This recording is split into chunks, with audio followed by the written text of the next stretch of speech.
Reka nkusuhuze ndetse nanagushimira udahwema gukurikirana ibiganiro byose binyuzwa kuri Niva Paula Vlog. Mu minsi ishize rero nibwo twabagejejeho inkuru y'igice cyacu cya mbere, aho nakubwira ngo ujye wumvisha igice cya mbere kigasiba udakoze subscribe. Uyu niwe mwanya kugira ngo ubashe kuba wanshyigikira mu buryo bumwe cyangwa ubundi. Nkuko rero maze kubivuga, mu minsi ishize nibwo twabagejejeho igice cya mbere cy'inkuru yacu, kikaba ari igice cya kabiri tugiye gutangira, aho twasize rero Mutesi acecetse akanya gato. Yagize aho rero aramwenyura ati nta kibazo nta yindi nshuti mfite. Aya magambo rero yashimishije Kenny.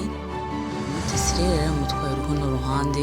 Mutesi yakomeje agira ati none se ke, uri umuhungu witonda, wiyubaha, ufite uburanga, nta wundi mumunganya muri iki kigo. Inganzo yifitiye yo isaza benshi. Yemereye urukundo sinzigera mwimukira na rimwe. Urukundo rero rwatangiye kugaragara buri wese no mu bagenzi ba Kenny.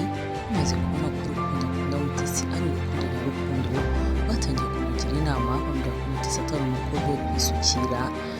Iyo wari inshuti yakeneye inshuti za hafi, bamugira inama avuga ko Mutesi atamukunda ahubwo amukurikiyeho amafaranga. Yagize ati uriya mukobwa rero ntagira ingeso nziza, ahubwo ndabona wamwihorera ukishakira undi. Abakobwa benshi bamurusha ingeso nziza. Ageraho ati ni mwiza ariko ubwiza si bwo wakwitaho gusa, ahubwo wareba niba umutima we ufite urukundo wifuza.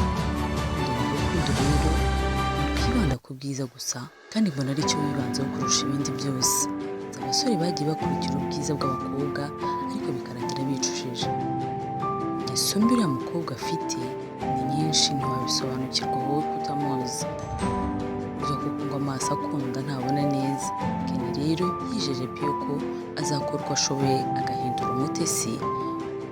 Umunsi umwe rero ari mu karuhuko ka saa sita, abakobwa biganaga n'Umutesi batangiye kuganira ku rukundo rwe na Kenny. Umwe muri bo rero yitwaga Uwamahoro ati ariko mu rukundo bakunda ni urukundo rudasanzwe. Undi yiyungamo ati ndabizi Mutesi ntabwo akunda Kenny by'ukuri, ahubwo amukurikiyeho ifaranga. Yongeraho ati nubwo abahungu bahemuka ariko natwe ntabwo tubishyashya. Niba nka Kenny ukuntu yamwimariyemo, ariko Mutesi we akaba ntacyo yitayeho, ahubwo agamije kumurya utwe twose. Kuko rero Mutesi yari umukobwa wireberaho ibintu biri, bityo rero akagira inshuti zitabarika. Kenny rero wari umwana w'ikinege iwabo, ntacyo yamwimaga nta n'icyo bamwimaga. Amafaranga Mutesi yari amukurikiye rero yari afite koko. Yagiraga rero icyo amusaba yakimuhaga nk'inshuti ye, kugera n'aho yamubwiraga ko adafite amafaranga y'ishuri, Kenny akamwishyura amafaranga y'ishuri atanabashije kubaza niba iwabo nta kibazo bafite. Yaje no kumubaza igituma atabona amafaranga y'ishuri. Rero ikiruhuko kigufi cyarageze, Kenny yacitse intege kuko yari agiye kumara igihe cy'ukwezi atabonana n'Umutesi. Abanyeshuri bumvaga ikiruhuko ari gito bakingana n'umwaka. Yasezeye ku Mutesi amubwira ko yumva azarangiza ukwezi urukumbuzi rwenda kumwica. Mutesi rero nawe amubwira ko azamukumbura. Kenny rero yageze iwabo, mama amusaba ko bazagera gusura umuryango wa Kabera ari we se wa Annie. Kenny yaramwemereye, yashimishijwe n'uko azajya kureba ubwo Annie asigaye angana, dore ko yari yashize igihe kinini atamubona. Ku cyumweru mu gitondo rero berekeza i Kibuye. Bageze iwabo, Annie we yari mu ma saa yine. Basanze Annie na murumuna we Uwizeye aribo bahari, bari bagiye gusenga. Babakiriye neza, barabaganiriza biratinda. Yaba Annie yaba Kenny buri wese yumvaga akunda undi, gusa urukumbuzi rwari rwose. Byatinze n'ababyeyi ba Annie bajya gusenga, bakomeje ibiganiro. Hashize akanya gato, mama Annie rero amusaba ko yamutembereza. Kenny yari amaze imyaka myinshi atagera muri ako gace, yaramushimishije kuko yumvaga ashaka kuganira na Kenny bari bonyine. Mbese si bo bari babonye aho babakuye. Na Kenny batangiye gutemberezanya. Byari bibaye rero nk'uko Rusoro wabyukaga. Yaramutembereje amwereka uko agace bari batuyemo kari kamaze gutera imbere ku buryo bugaragara. Nuko gutembera kwabo rero Annie yagiye abaza Kenny ibibazo binyuranye. Yaramubajije ikigo asigaye yigaho, avuga ko asigaye yiga mu Rwunge Butare. Umunsi wose ndetse na mama we bamaze iwabo wa Annie. Ababyeyi rero barasezera barataha. Inzira bataha, Kenny yagiye yibaza ukuntu Annie yakuze, akaba yaramaze kuba nk'umuyoboranga.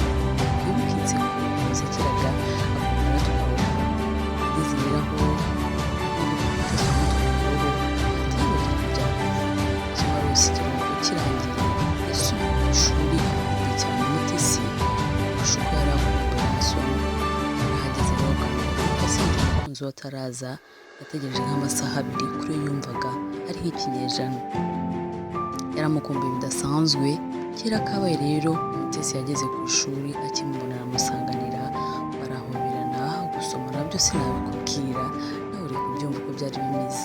Bagiye muri kantine kwisha akanyota bityo baboneraho umwanya wo kubwirana uko ibiruhuko byagenze. Ken rero yabwiye Umutesi ko byaranzwe n'urukumbuzi rwinshi yari amufitiye. Umutesi nawe yamubwiye ko yari amukumbuye cyane. Byose rero byaje guhinduka umunsi umwe ari ku cyumweru, aho mu rwunge Ken n'Umutesi bari kumwe baganira nk'uko bisanzwe bategereje ko nabo babasura. Haje umusaza rero aje gusura Umutesi. Umusaza yaje mu modoka y'akataraboneka. Umutesi yagerageje kumwirengagiza bitangaza Ken kuko yabanje kugira ngo hari icyo bapfana. Umusaza rero amusuhuje ndamuhereza ukuboko. Umusaza rero yanga ukuboko aramubwira ati uzi ko mbabaye? None se sheri tuvuge ko utamwumbuye? Ken akimara kumva ayo magambo biramuyobera afatwa n'isereri yikubita hasi. Yongera kuzanzamuka rero kwa muganga yibazaga byinshi, yakwibuka bagenzi b'inama bamugiriye yo kureba Umutesi akumva arihebye. Amaze kwa muganga n'iminsi 3, nyuma yo kuvayo yatangiye kujya yigunga, yongera kugaragaza ibyishimo na rimwe n'abandi bajyaga gusubiramo amasomo. Yabaga yubitse umutwe mu ikayi agahinda kamwishe. Amaze iminsi yari atiga uko bikwiriye. Umunsi umwe inshuti we Piyo yamusanze aho yari yitaruye abandi amwigisha ko nta kundi ibintu byagenda ahubwo akwiye kubyakira agahitamo amasomo. Ati byiguca intege kandi biri gutuma usubira inyuma mu masomo kandi ariho ejo hazaza hawe. Akomeza aramubwira ko ntacyo yazimarira mu gihe adashaka kwiga. Ubwo bari mu gihembwe cya mbere cy'umwaka wa 6 mu mashuri yisumbuye, yongeraho ati ndumva wakwikomeza amasomo yawe naho uzashaka undi kuko abakobwa ntibabuze kandi banaruta Umutesi. Yamuteze amatwi yitonze amushimira inama nziza amugiriye. Urakoze kungira inama, ntabwo nzongera guta igihe cyanjye mudakundana. Rero nongeye gutekereza icyitwa umukobwa iyo hagiraga mugenzi we uvuga iby'urukundo n'abakobwa yarakumvaga cyane bitamwibutsa agahinda yatewe n'Umutesi. Ahubwo we yikomeje amasomo ye akomeza kwitegura ikizamini gisoza amashuri yisumbuye. Nubwo rero mu ishuri nta cyahindutse, ntabwo yongeye kugira ibyishimo nk'ibyo yari asanganywe. Igihembwe cya kabiri kigeze hagati, Ani yaje kwiga mu rwunge. Ikigo yigagaho rero ngo ntabwo cyigishaga neza. Yasabye ababyeyi be ko bamusabira kujya kwiga mu rwunge. Akigera mu rwunge yasanze nta wundi muntu ahazi uretse Ken, bityo akajya amwisukaho ibisobanuzi by'aho yabaga ari kumwe na Ken. Yabonaga yarahindutse akaba atishima kuko yari amuzi. Yabanje no kugira ngo bizashira, hashize ibyumweru 2 abona bidashira akomeza kubaza bagenzi be basanzwe. Aramubaza ati ese ko yagiye kubona atishimye? Amusubiza ko ariko mbere yari ameze, atekereza ibyo n'Umutesi byose nta na kimwe yasize. Byaramubabaje abura uko abigenza. Kuva ubwo yiyemeza kumara agahinda Ken yatewe n'Umutesi, yibaza icyo azakora biramuyobera.